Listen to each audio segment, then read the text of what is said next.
वृहद स्तर पर प्रदेशों के प्रकार या फिर लार्ज स्केल पर हम प्रदेशों को कितने भागों में बांटते हैं? तो वृहद स्तर पर हम प्रदेशों को मुख्यतः 3 भागों में बांटते हैं। सबसे पहले क्या है? प्राकृतिक प्रदेश, जिसमें क्या है? प्राकृतिक विशेषता क्या होती है? मेन होते हैं, यानी प्राकृतिक विशेषताओं पर आधारित होते हैं। दूसरा क्या है? सांस्कृतिक विशेषताओं पर आधारित प्रदेश। तीसरा क्या है? मिश्रित प्रदेश, जिसमें दोनों कैरेक्टरिस्टिक्स मिलती है, एक प्राकृतिक भी और दूसरी सांस्कृतिक भी। तो इनको क्या कहा जाता है? मिश्रित प्रदेश कहते हैं। यानी ब्रॉड बेस पर हम 3 भागों में बांटते हैं प्रदेशों को। एक क्या है? प्राकृतिक विशेषताओं के आधार पर, दूसरा सांस्कृतिक, और तीसरा इनका दोनों का मिश्रण मिलता है या दोनों का मिक्सचर मिलता है, तो उसको क्या कहा जाता है? मिश्रित प्रदेश कहा जाता है। अब इनको देख लेते हैं कि कौन कौन से आपके प्राकृतिक प्रदेश में आते हैं। सबसे पहले प्राकृतिक प्रदेश की बात करते हैं। ये प्रदेश क्या है? सरलतम और पहचानने में आसान होते हैं। एक प्राकृतिक प्रदेश दूसरे में देखते समा जाते हैं। यानी क्या है कि कभी भी कोई एक प्राकृतिक प्रदेश एकदम से खत्म नहीं होता, उसकी कैरेक्टरिस्टिक्स धीरे धीरे खत्म होते हैं। यानी हम बात करें कि अगर शिवालिक हिमालय की अगर हम बात करें, तो शिवालिक हिमालय के बाद में एकदम से सिंधु गंगा ब्रह्मपुत्र का मैदान स्टार्ट नहीं हो जाता। उससे पहले इनके बीच में जो ये ट्रांजिशनल जोन है, इसमें भी क्या है? एक दूसरे के लक्षण पाए जाते हैं। इसी तरीके से अगर थार मरुस्थल की मैं बात करूं, तो थार मरुस्थल की कैरेक्टरिस्टिक एकदम से स्टार्ट नहीं हो जाती है, धीरे धीरे वो क्या है? स्टार्ट होना शुरू होता है। दोनों के बीच में ट्रांजिशनल जोन आता है, जिसमें क्या है? दोनों की कैरेक्टरिस्टिक्स पाई जाती है। यानी क्या है कि एक प्राकृतिक प्रदेश दूसरे में क्या है? देखते देखते समा जाता है। वन प्रदेश धीरे धीरे खुले घास के प्रदेश में बदल जाता है। यानी क्या है कि आपका सघन वन क्षेत्र है, जैसे जैसे हम क्या है उसकी कैरेक्टरिस्टिक से दूर आते जाएंगे, वैसे वैसे घास प्रदेश क्या है? हमें देखने को मिलते जाएंगे। इसमें एक रूपता का भी अभाव पाया जाता है, जैसे भूमध्य रेखीय वर्षा प्रदेश में सर्वत्र समान वर्षा नहीं है। नेक्स्ट चलते हैं प्राकृतिक प्रदेश में भू आकार प्रदेश। भू आकार प्रदेश क्या है? इस प्रदेश में उनकी संरचना उच्चावच, उद्भव काल के आधारों पर अंकित कर सकते हैं। यानी क्या है कि भू आकार प्रदेश जो है उसको किस किस आधार पर बांट सकते हैं? उसकी संरचना के आधार पर, उसके स्ट्रक्चर के बेसिस पर, उसके रिलीफ के बेसिस पर, या उसके उच्चावच के बेसिस पर, उसके ओरिजिन के बेसिस पर, और उसके टाइम या फिर उसके स्पेस और टाइम के बेसिस पर उसको अलग अलग भागों में हम बांट सकते हैं। इसमें मानव हस्तक्षेप नहीं होता है। इनका काल मानव काल मापक से परे होता है, जैसे विंध्यन, अरावली, हिमालय, आल्प्स ऐसे ही प्रदेश है। यानी क्या है? इनका जो गठन है या इनका जो क्या है निर्माण है, वो एक लंबे टाइम पीरियड में हुआ है, जिसमें मानव का काल बहुत छोटा सा होता है, वो उसको नहीं माप सकता है। इसके साथ साथ इनके उप प्रदेश भी पाए जाते हैं। यानी क्या है? उनके सब रीजन भी होते हैं, जैसे हिमालय में कश्मीर, पंजाब और असम हिमालय। इसके बाद नेक्स्ट आता है आपका जलवायु प्रदेश। अब जलवायु प्रदेश जैसे इसके नाम से ही हमें पता चल रहा है, जलवायु में क्या क्या आता है? आपका तापक्रम आ जाती है, आपकी वर्षा आ जाती है, आर्द्रता आ जाती है। तो इनके आधार पर ही हम इसको अलग अलग भागों में बांटते हैं। तो इसको तापक्रम वर्षा के आधार पर निर्धारित किया गया है। इसमें हम देखो 3 जोन में बांटते हैं पृथ्वी को। पृथ्वी को हम 3 जोन में बांटते हैं। जैसे ये आपकी पृथ्वी है, इसके बाद में इक्वेटोरियल रीजन है 0 डिग्री, 0 से हम 23.5 डिग्री,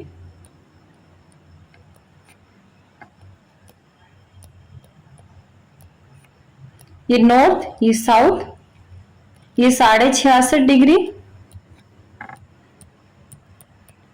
नॉर्थ में भी और साउथ में भी, और यहाँ पे फिर आपके पोलर एरियाज यानी 90 डिग्री 90 डिग्री। तो क्या है? ये रीजन जो है इसको क्या कहा जाता है? उष्ण कटिबंधीय कहा जाता है या फिर ट्रॉपिकल रीजन कहा जाता है। नेक्स्ट क्या आता है आपका? उष्ण के बाद शीतोष्ण कटिबंध आता है, जो 66 डिग्री तक आपका पाया जाता है।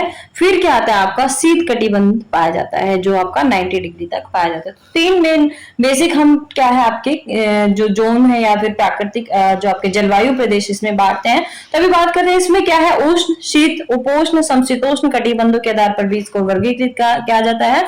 जैसे कोपेन, थानथवेट और मिलर के जलवायु प्रदेश तापक्रम और वर्षा के मापों के आधार पर उनके जलवायु प्रभाव के पर वर्गीकृत किए गए। यानी क्या है? आपका जो कोपेन का जलवायु वर्गीकरण दिया गया है, जो आपका थानथवेट ने जलवायु वर्गीकरण दिया है, यानी उन्होंने भी तापक्रम और आपका जो वर्षा उसी के आधार पर बांटा है, और उसी के आधार पर हम पृथ्वी को बांटते हैं उष्ण कटिबंध, शीत कटिबंध, शीतोष्ण कटिबंध और उपोष्ण कटिबंध। तो ये सब क्या है? आपके जलवायु प्रदेश के अंतर्गत आते हैं। नेक्स्ट देखते हैं इको तंत्र के पारिस्थितिकी प्रदेश या फिर इकोसिस्टम जो है आपका, उसके आधार पर हम प्रदेशों को किन किन आधार पर बांटते हैं। तो ये प्रदेश जैविक और अजैविक के मध्य बने संतुलन पर आधारित होते हैं, यानी इसमें दोनों आपके पाए जाते हैं, इसमें बायोटिक भी पाए जाते हैं और अबायोटिक दोनों तत्व पाए जाते हैं। इसके बाद इसके द्वारा वातावरण, मानव, जीव जगत के समागम संबंधों के प्रदेश की रचना संभव है। यानी इकोसिस्टम क्या होता है, जिसमें आपका बायोटिक, अबायोटिक और एनर्जी तीनों कंपोनेंट मिलके क्या बनाते हैं, एक इकोसिस्टम बनाते हैं। तो इसमें सभी शामिल होते हैं, यानी आपके एनवायरमेंट भी शामिल होता है, आपका मानव भी शामिल होता है, जीव जगत भी इसमें शामिल होता है। तो सभी का इसमें क्या है, इंटरेक्शन या उनका रिलेशनशिप इसमें देखा जाता है। प्राकृतिक वातावरण के प्रोत मानव की छेड़छाड़ की घटना इकोतंत्र की अवधारणा के द्वारा प्रकट होती है। इसके बाद आता है नेक्स्ट आपका सांस्कृतिक प्रदेश या फिर कल्चरल रीजन। ऐसे क्षेत्र जहां क्या है, मानव समूह के सांस्कृतिक लक्षण दृश्य जगत होते हैं। यानी यहाँ पर सांस्कृतिक प्रदेश में क्या है कि ह्यूमन जो अपने एक्टिविटी से क्रिएट कर रहा है उसको क्या कहा जाता है, आपका सांस्कृतिक प्रदेश कहा जाता है। संस्कृति और सांस्कृतिक वातावरण एक स्थान से दूसरे स्थान पर भिन्न भिन्न होता है। जैसे आप देखोगे कि हरियाणा का कल्चर अपना अलग है, वहीं आप देखोगे कि हिमाचल का कल्चर अलग है। उसके बाद पंजाब का कल्चर अलग है। उसके बाद आप छत्तीसगढ़ का देखोगे तो छत्तीसगढ़ का कल्चर क्या है, वो अलग है। तो क्या है, एक सांस्कृतिक प्रदेश दूसरे सांस्कृतिक प्रदेश से भिन्न हो सकता है। इसी तरीके से हम देखिए कि मेघालय में आपके तीन क्या है, पहाड़ियां आते हैं, गारो, खासी, जयंतिया, और उसी के आधार पर ही वहां पे ट्राइब्स भी है, गारो, खासी, जयंतिया, और तीनों की अपनी अलग अलग कैरेक्टरिस्टिक्स पाए जाते हैं। तो क्या है, सांस्कृतिक प्रदेश में एक स्थान से दूसरे स्थान पर क्या है, भिन्न भिन्न विशेषताएं पाए जा सकते हैं। सांस्कृतिक लक्षणों की भिन्नता से मानवीय क्रियाकलापों, उनके व्यवसायों और स्थान की घटना में विभेद विकसित होते हैं। नेक्स्ट आता है आपका सांस्कृतिक प्रदेश में जनसंख्या प्रदेश। जनसंख्या और जनसांख्यिकीय लक्षणों यानी डेमोग्राफिक जो कैरेक्टरिस्टिक्स है उसके आधार पर हम क्या करते हैं, जनसंख्या प्रदेशों का निर्धारण करते हैं। इनको क्षेत्रों में जनसंख्या के उच्च घनत्व यानी हाई डेंसिटी, लो डेंसिटी, इसके आधार पर क्या है, हम इसको अलग अलग भागों में बांटते हैं। ऐसे क्षेत्रों में जनसंख्या प्रदेश कह सकते हैं। इसी प्रकार आयु और लिंग संरचना के आधार पर भी हम क्या है, इसको अलग अलग भागों में बांट सकते हैं। क्या है आपका फर्टिलिटी और मोर्टिलिटी या जन्म और मृत्यु के आधार पर भी हम इसको क्या है, अलग अलग भागों में बांट सकते हैं। साक्षरता में हाई लिटरेसी रेट कहाँ पे है, लो लिटरेसी रेट कहाँ पे है, मॉडरेट लिटरेसी रेट कहाँ पे है, तो उसके आधार पर भी हम इसको अलग अलग भागों में बांट सकते हैं। और क्या है, ऑक्यूपेशन के बेसिस पे भी इसको हम अलग अलग भागों में बांट सकते हैं। और प्रवास के बेसिस पर भी हम क्या है, प्रदेशों का निर्धारण कर सकते हैं कि कहां पर क्या है, उत्प्रवास ज्यादा है, कहां पर आप्रवास ज्यादा है। तो इसके बेसिस पर भी क्या है, अलग अलग सांस्कृतिक प्रदेशों में इसको हम बांट सकते हैं, यानी जनसंख्या प्रदेशों को अलग अलग भागों में बांट सकते हैं। नेक्स्ट आता है भाषाई प्रदेश। भाषाई जैसे इसके नाम से भी हमें क्या है समझ आ रहा है कि किसमिस में क्या है, लैंग्वेज क्या है बहुत अहम रोल रखती है। यानी अलग अलग देशों में या अलग अलग विश्व के हिस्सों में अलग अलग लैंग्वेज बोली जाती है। तो क्या है, संसार के भिन्न भिन्न समाज के व्यक्ति अलग अलग भाषा एवं बोलियों का प्रयोग करते हैं। हम क्या करते हैं, विश्व के मानचित्र में अगर देखते हैं तो विश्व के मानचित्र में अलग अलग भाषा और बोलियों में हम करते हैं, प्रदर्शित करते हैं। और उसके आधार पर हम क्या बताते हैं, इंडो यूरोपियन जो भाषा है उसको एक परिवार मानते हैं, इंडो ईरानियन भाषाई परिवार मानते हैं, साइनो तिब्बतन मानते हैं, अफ्रो-एशियाई भाषाई परिवार क्या है माना जाता है। धर्म के आधार पर भी हम क्या करते हैं, विश्व को अलग अलग भागों में बांटते हैं। धर्म के लक्षणों के आधार पर विश्व को अलग अलग भागों में विभाजित किया जाता है, अलग अलग भागों में बांटते हैं। जैसे क्या है, आपका बौद्ध धर्म हो गया, जैसे आपका हिंदू धर्म हो गया, जैसे इस्लाम धर्म हो गया, या फिर आपका ईसाई धर्म हो गया। उसके आधार पर हम विश्व को अलग अलग भागों में बांटते हैं जहां पर उनकी मेजोरिटी होती है। धर्म क्या है, एक निजी सिद्धांत होता है। विश्व में ईसाई, इस्लाम, यहूदी, हिंदू, बौद्ध, सिख और जैन धर्म के अलग अलग क्षेत्र पाए जाते हैं। इसी तरीके से क्या है आपका राजनीतिक प्रदेश। राजनीतिक प्रदेश की अपनी एक निर्धारित सीमा होती है, आपको ये ध्यान रखना है। प्राकृतिक प्रदेश और राजनीतिक प्रदेश का क्या ही एक डिफरेंस है कि राजनीतिक प्रदेश की अपनी क्या विशिष्ट सीमा होती है, यानी हम उसको क्या है सीमाबद्ध कर सकते हैं। लेकिन प्राकृतिक प्रदेश को हम कभी भी सीमाबद्ध नहीं कर सकते हैं, क्योंकि एक प्राकृतिक प्रदेश धीरे धीरे अपनी कैरेक्टरिस्टिक छोड़ता है और दूसरा प्राकृतिक प्रदेश फिर क्या है उसमें शुरू होता जाता है। यानी क्या है, एक प्राकृतिक प्रदेश दूसरे प्राकृतिक प्रदेश में क्या है कब समा जाता है ये पता ही नहीं चलता है। थोड़ी थोड़ी कैरेक्टरिस्टिक्स उसके ट्रांजिशनल जोन में हमें दोनों रीजन की दिखाई पड़ती है, लेकिन राजनीतिक प्रदेश में ऐसा नहीं होता है। इसमें क्या है, इसके सीमा निर्धारण में सर्वेक्षण की सावधानियां बरतने की आवश्यकता होती है। यानी हम ये नहीं कर सकते किसी दूसरी कंट्री का अगर हम क्या है थोड़ा सा भी रीजन ले लेते हैं तो वो क्या है कंफ्लिक्ट कर सकता है या फिर वो झगड़े का कारण बन सकता है। तो इसकी सीमाएं हमें निर्धारित करते हुए क्या है बहुत सावधानी बरतनी होती है, और सीमाओं को हम अलग अलग तरीके से भी क्या है प्रदर्शित कर सकते हैं। जैसे आप देखो चीन की महान दीवार क्या है, वो भी एक क्या है आपकी पॉलिटिकल बाउंड्री है। या फिर हम क्या करते हैं, सीमा को कांटेदार बाढ़ से बना सकते हैं, अस्थायी घेराबंदी या सुरक्षा चौकियों से होकर भी इसको क्या है गुजारा जा सकता है या फिर इसको बनाया जा सकता है। इसलिए इसका निर्धारण अत्यंत कठिन काम है। राजनीतिक सीमाएं परिवर्तन का विषय बनी रहती है। यानी क्या है, आपकी जो पॉलिटिकल बाउंड्रीज होती है वो परिवर्तित होती रहती है। जैसे अगर हम बात करें भारत में राज्यों की, तो भारत जब क्या है आजाद हुआ था या फिर जब हमारा कॉन्स्टिट्यूशन क्या है लागू हुआ था, उस टाइम भारत में सिर्फ कितने राज्य थे, सिर्फ 14 राज्य थे। लेकिन आज भी क्या है भारत में नए नए राज्यों की डिमांड उठती रहती है और जरूरत के आधार पर क्या है नए राज्य बनाए जाते हैं। जैसे अगर हम देखें कि आंध्र प्रदेश से आपका कौन सा राज्य अलग हुआ, तेलंगाना राज्य को अलग कर दिया गया। तो क्या है आपके राजनीतिक प्रदेश जो है उनकी सीमाएं क्या है परिवर्तित होती रहती है, उनकी सीमाएं क्या है परिवर्तन का विषय बनी रहती है। आंतरिक और बाह्य दबाव के कारण कभी कभी अत्यंत परिवर्तन होते हैं। यानी क्या है, कभी क्या है आपका आंतरिक यानी आपके इंटरनल फैक्टर इतने ज्यादा हो जाते हैं कि हमें उसमें परिवर्तन करना पड़ता है, या कभी कभी क्या है आपका बाह्य दबाव इतना ज्यादा होता है कि हमें उसमें परिवर्तन करना पड़ता है। जैसे क्या है भारत में तेलंगाना नया राज्य बनाया गया जिसमें आंध्र प्रदेश की राजनीतिक सीमा को क्या किया गया, परिवर्तित किया गया था। नेक्स्ट आता है आपका आर्थिक प्रदेश।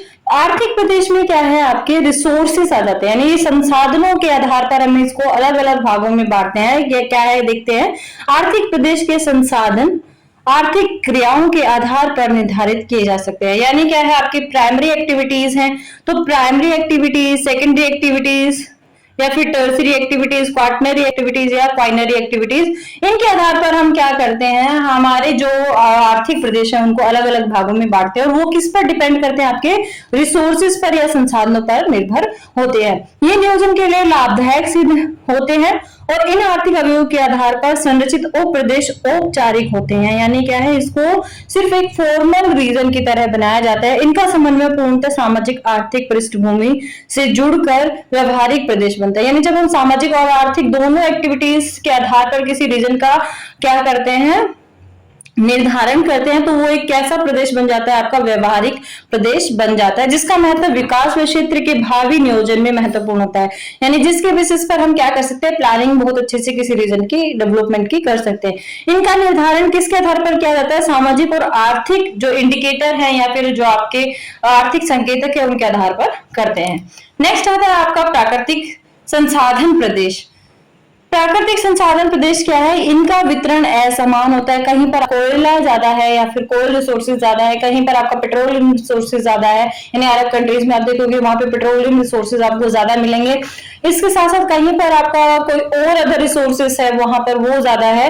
तो इसके आधार पर क्या है संसाधनों का वितरण विश्व में अलग अलग स्थानों पर अलग अलग मात्रा में पाया जाता है। क्षेत्र के निवासियों का जनजीवन क्या करता है इन रिसोर्सेज पर डिपेंड करता है या निर्भर करता है। ये तर्कसंगत बनकर प्रदेश की संकल्पना को कैसे बनाते हैं, स्थायी बनाते हैं, और इनको मानचित्र में दिखाया जा सकता है। यानी दिखा सकते हैं कहां पर पेट्रोलियम रिसोर्सेज है, कहां पर आपका कोयल रिसोर्सेज है, इनके बेसिस पर हम इसको अलग अलग भागों में बांट सकते हैं। इनका महत्व क्या है उद्योगों और द्वितीय स्तर की या तृतीय क्रियाओं में देखा जा सकता है। यानी क्या है जो आपके रिसोर्सेज होते हैं ये रिसोर्सेज आपके क्या है सेकेंडरी और जो टर्सरी एक्टिविटीज है इनमें काफी अहम भूमिका निभाती है। इसके बाद ऐसे प्रदेश विश्व के खनिज तेल, जैसे मैंने भी बात की कि अरब कंट्री जो आपकी कुवैत है या फिर आपके जो सऊदी अरब है, ये सब कंट्रीज क्या है आपका खनिज तेल में विश्व प्रसिद्ध है, और यूएसए है जैसे, तो यहाँ पर खनिज तेल काफी अच्छा मिलता है। तो खनिज तेल के आधार पर हम क्या बांट सकते हैं खनिज तेल संसाधन प्रदेश बांट सकते हैं। फिर प्राकृतिक गैस जहां से निकलते हैं नेचुरल गैस, नेचुरल गैस का रिलेशनशिप आपका जो खनिज तेल है उसके साथ बहुत घनिष्ठ पाया जाता है या घनिष्ठ संबंध इसके साथ पाया जाता है। तो क्या है प्राकृतिक गैस के आधार पर भी हम क्या है अलग अलग भागों में विश्व को बांट सकते हैं। कोयला प्रदेशों के आधार पर भी हम विश्व को अलग अलग भागों में, या भारत में भी हम देखते हैं सकते थे कि हम अलग अलग भागों में कोयला प्रदेशों के आधार पर विभाजन करते हैं। इसके बाद लोहे के आधार पर भी, आयरन और कहीं पे मिल रहा है तो उसके आधार पर भी हम प्रदेशों का निर्धारण कर सकते हैं। इसी तरीके से बॉक्साइट हो गया, मैग्नीज हो गया, इसके आधार पर हम विश्व को अलग अलग भागों में बांटते हैं। अभी नेक्स्ट आता है आपका औद्योगिक प्रदेश, काफी इंपॉर्टेंट है। ये औद्योगिक घटकों के आधार पर हम प्रदेशों का सीमांकन करते हैं, यानी क्या है, जहां पर आपका क्या मिले, इंडस्ट्रियल कंपोनेंट पाए जाते हैं या फिर इंडस्ट्रियल क्या है, कैरेक्टरिस्टिक्स पाई जाती है, वहां पर उनको हम किस आधार पर बांटते हैं, औद्योगिक प्रदेशों के आधार पर उनका सीमांकन करते हैं। जैसे हमारे भारत में हुगली बेसिन औद्योगिक प्रदेश, मुंबई अहमदाबाद प्रदेश औद्योगिक प्रदेश, या फिर ये हमारे भारत के मुख्य प्रदेश है। और भी आपके जो औद्योगिक प्रदेश हैं, जैसे चेन्नई वाला औद्योगिक प्रदेश है, दिल्ली और गुड़गांव को मिला के एक औद्योगिक प्रदेश बनता है। तो ये सारे क्या है, आपके औद्योगिक प्रदेश हैं जो क्या है, आपके इंडस्ट्रियल के बेसिस पर अलग अलग निर्धारित किए जाते हैं। नेक्स्ट आता है मानसिक प्रदेश, काफी इंपॉर्टेंट है, इसमें से काफी बार क्वेश्चन भी पूछ लिए जाते हैं। मानसिक मानचित्र की अवधारणा किसने दी, या मानसिक मानचित्र क्या होता है, किसी भी स्थान की हमारे मस्तिष्क में उभरी एक विकृत तस्वीर क्या होती है, बन जाती है। यानी क्या है, अगर मैं आपके सामने नाम लेती हूँ कि भारत देश, तो जैसे ही मैंने भारत देश का नाम लिया तो आपके सामने क्या है, भारत की एक तस्वीर उभर आती है कि ये भारत का साउदर्न पार्ट है। इसके बाद यहाँ पर भारत का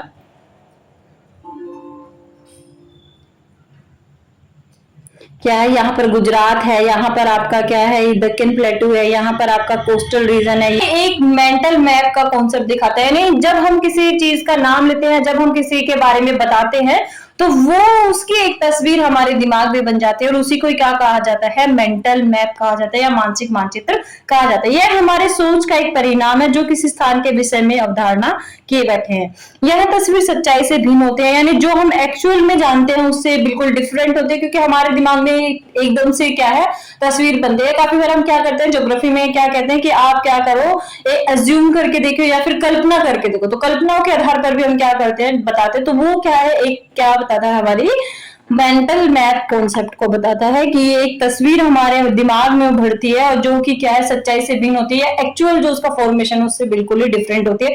जैसे हरियाणा के मानसिक मानचित्र की तस्वीर पंजाब के मानसिक मानचित्र से बिल्कुल अलग हो सकती है। दोनों के मानसिक मानचित्र सोचने पर दोनों के क्षेत्रों की अलग अलग तस्वीर उभर कर सामने आती हैं।